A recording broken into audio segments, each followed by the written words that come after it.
नमस्कार, मैं हूं सतीश और आप अभी कोसी टुडे देख रहे हैं। आज हम सुपौल जिला के मल्हनी पंचायत में हैं और हमारे साथ बातचीत करने के लिए मुखिया प्रतिनिधि सरलू मंडल जी हैं। इस पंचायत में मेरा आने का उद्देश्य था कि इस पंचायत को डीएम साहब गोद लिए थे और ये आदर्श पंचायत के नाम से घोषित है सुपौल जिला में। और यहाँ पे मुख्यमंत्री नीतीश कुमार जी भी आए थे, लेकिन उसके बावजूद इस पंचायत की स्थिति क्या है, यही जानने के लिए हम आज यहाँ पर आए हैं। तो चलिए अब मुखिया प्रतिनिधि से ही हम बात करते हैं। सबसे पहले तो हमारे कोसी टुडे न्यूज में आपका बहुत बहुत स्वागत है। चलिए, आपका भी धन्यवाद। ये आदर्श पंचायत के नाम से सुपौल जिला में घोषित है और इस पंचायत में हमारे माननीय मुख्यमंत्री नीतीश कुमार जी भी आए थे। तो हमें ये बताइए कि अदर पंचायत के मुकाबले इस पंचायत में क्या कुछ बेहतर है? देखिए, अदर पंचायत के मुताबिक इस पंचायत में कुछ बेहतर नहीं है। जो मुखिया जी को सरकार के द्वारा पंचायत के विकास के लिए फंड दी जाती है, उतना ही रुपया पंचायत में खर्च हुआ। उससे सड़क, पंचायत में विद्यालय बनी, नाला बनी, लेकिन अतिरिक्त आदर्श पंचायत बना, लेकिन अतिरिक्त कुछ होना चाहिए पंचायत को सुंदर बनाने के लिए। इसमें अतिरिक्त कुछ नहीं बना। पंचायत की समुचित व्यवस्था तब हो सकती है यदि अतिरिक्त कुछ मिले। लेकिन हम लोगों को जो पहले पंचायती राज में व्यवस्था थी, 15वीं वित्त योजना में 60 से 70 लाख 75 लाख रुपया साल में आती थी। लेकिन अभी देखिए आप, ये 3 साल से क्या हाल है 15वीं वित्त योजना का। उसमें आपको 20 से 25 लाख 30 लाख रुपया साल में आती है। उससे कितना विकास हम कर सकते हैं। दूसरा, एक तो योजना था राज्य सरकार की योजना, सष्टम वित्त योजना। सष्टम वित्त योजना में आपको 3 साल बीत गया। 3 साल बीतने के बाद इस बार देखते हैं 25-30 लाख रुपया आया है। उसमें भी देखते हैं इतना सरकार लिटिगेशन दे दिया है, डोंगल सिस्टम कर दिया है। डोंगल से पेमेंट होता है, डोंगल अधिकारी लोग के अंदर में रहता है। मुखिया जी स्वतंत्र नहीं है। मुखिया जी को यहाँ की राज्य सरकार गुलाम कर दिया। अधिकारी लोग का चक्कर लगाते लगाते हम लोग, एक अकाउंटेंट रहता है, अकाउंटेंट के पास कोई काम का भुगतान के लिए वर्क होने के बाद जाते हैं तो वहाँ से ऑर्डर बीडीओ का, डीपीआरओ का, बीपीआरओ का ऑर्डर मिलता है, क्योंकि डोंगल तो उनके अंदर में है। डोंगल से भुगतान होना है। मेरे यहाँ पिछले साल मुख्यमंत्री जी आए थे तो 49 गो सोलर स्ट्रीट लाइट यहाँ लगी थी। 49 में अभी देखिए 6 महीना चलने के बाद 49 में 28 लाइट खराब हो गई। हमने कई बार यहाँ के जिला पदाधिकारी महोदय से शिकायत किए, प्रखंड विकास पदाधिकारी से शिकायत किए, अभी तक कोई सुनवाई नहीं। मतलब कहने का आपका अर्थ ये हुआ कि जो पंचायती राज व्यवस्था पहले थी वो अब नहीं रहा। अब आदर्श ग्राम पंचायत बनने के बावजूद भी वो विकास नहीं हो पा रही है और पंचायती राज में वो फंड नहीं रही है जो इससे पहले में थी। देखिए, फंड तो पंचायती राज को सरकार, ये जो अभी फिलहाल जो सरकार अपना स्टेट बिहार स्टेट में है, उसका सोच पंचायती राज के प्रति सरासर गलत है। पंचायती राज को जो सरकार के द्वारा, पिछले सरकार के द्वारा जो पंचायती राज को मतलब दिया गया था, योजना मद में हो कि कई पावर दिया गया था, उसको सारा पावर को यहाँ के बिहार सरकार समाप्त कर लिया, फंड को समाप्त कर दिया। हम लोग सरकार के प्रति, पंचायती राज के जितने भी जनप्रतिनिधि हैं वो नाखुश हैं। इसके लिए हम लोग, हमारा संघ लोग पूरे बिहार में आंदोलन कर रहे हैं। आने वाले समय में विधानसभा चुनाव है, हम लोग जितना मुखिया जी हैं वो पंचायत जनप्रतिनिधि हैं, बिहार सरकार का खुलेआम विरोध करेंगे।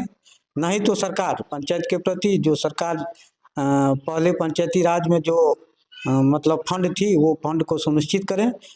यदि सुनिश्चित नहीं करेगा तो हम लोग इसका, मुख्यमंत्री का जो ये आदर्श ग्राम पंचायत है और पंचायत को गोद लेने का जो एक नया योजना है, इससे क्या फायदा, क्या मिल रहा है पंचायत को, क्या फायदा हो रहा है? देखिए, इसका फायदा पंचायत को कुछ नहीं हो रहा है।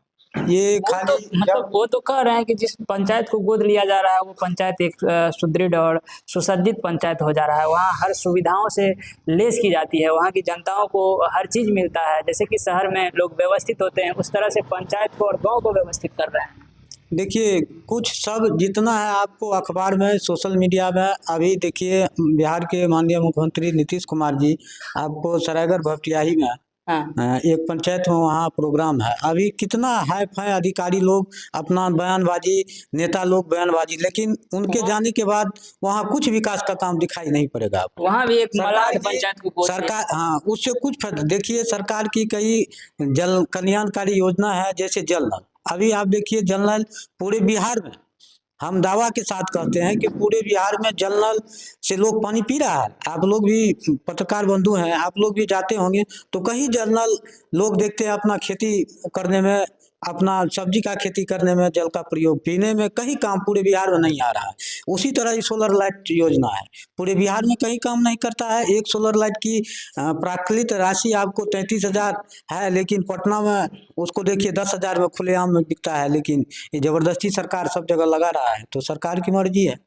हम लोग इस सरकार के कामकाज से सरकार खुश, की इस व्यवस्था से और इस नीति से आप लोग खुश नहीं हैं। पूरे पूरे बिहार के मुखिया जी खुश नहीं है। अब तो आप लोग का एक संघ भी बन चुका है जो कि लगातार इस चीज का विरोध भी कर रहे हैं और अपनी मांगों को लेकर के भी कई बार सड़क पर भी आए हैं। लेकिन अगर आप लोगों की मांग नहीं सुना जाए तो आप लोग आगे क्या कुछ सोचे हैं? देखिए, पहले मुखिया जी को अधिकारी लोग सब सम्मान की दृष्टि से देखते थे, लेकिन अब देखिए नीतीश कुमार पंचायती राज को ऐसा बना दिया है, सम्मान किया। यदि आप चले जाइए, जिला चले जाइए, ब्लॉक चले जाइए, तो अधिकारी लोग बैठने तक के लिए नहीं देते हैं। सम्मान की दृष्टि से देखना तो दूर की बात है, बैठने तक के लिए नहीं देते हैं। तो इस मुताबिक यहाँ की स्टेट गवर्नमेंट जो है, बिहार सरकार जो है, कर दिया है मुखिया जी मतलब लोगों का। मुखिया जी की स्थिति इतनी खराब हो गई है, उसकी मतलब पोस्ट इतनी नीची हो गई है कि यहाँ अधिकारी के सामने में मुखिया कुछ नहीं है। पहले तो जो मुखिया कहते थे पंचायत के सर्वा मुखिया ही हुआ करते थे।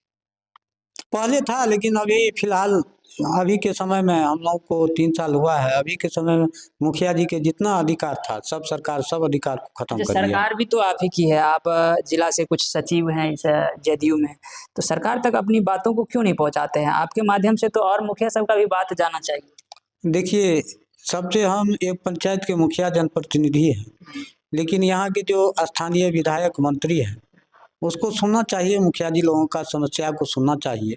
जो सरकार की कानों में, माननीय नीतीश जी के कानों में, वो अपनी समस्या को सुनावे। लेकिन यहाँ के जो स्थानीय मंत्री हैं, स्थानीय विधायक हैं, वो जनप्रतिनिधि से बात ही नहीं करते हैं, तो समस्या कहाँ निदान होगा। एक भी मुखिया से अच्छा संबंध है यहाँ के जो माननीय मंत्री या विधायक हैं, एक भी मुखिया से अच्छा संबंध नहीं है। मतलब पार्टी में रहते हुए भी पार्टी से नाराज, सरकार से नाराज। आने वाले समय में पार्टी से नाराज चल रहे हैं। हम लोग का तो मान लीजिए संघ है, जो निर्णय लेगा, पूरे बिहार के मुखिया जी सरकार के कामकाज और पंचायती राज के प्रति जो सरकार का सोच है, उसके विरोध में आने वाले समय में 1 साल के बाद चुनाव है, हम लोग पूरे मुखिया विरोध करेंगे। मतलब ये संदेश रहा आपका सरकार के लिए? ये अल्टीमेटम है सरकार को। यदि पंचायती राज को बढ़िया से नहीं देखे, पंचायती राज को सुदृढ़ नहीं करते हैं बिहार सरकार, तो आने वाले समय में हम लोग इसका घोर अभी निंदा करते हैं, आने वाले समय में इसका विरोध करेंगे।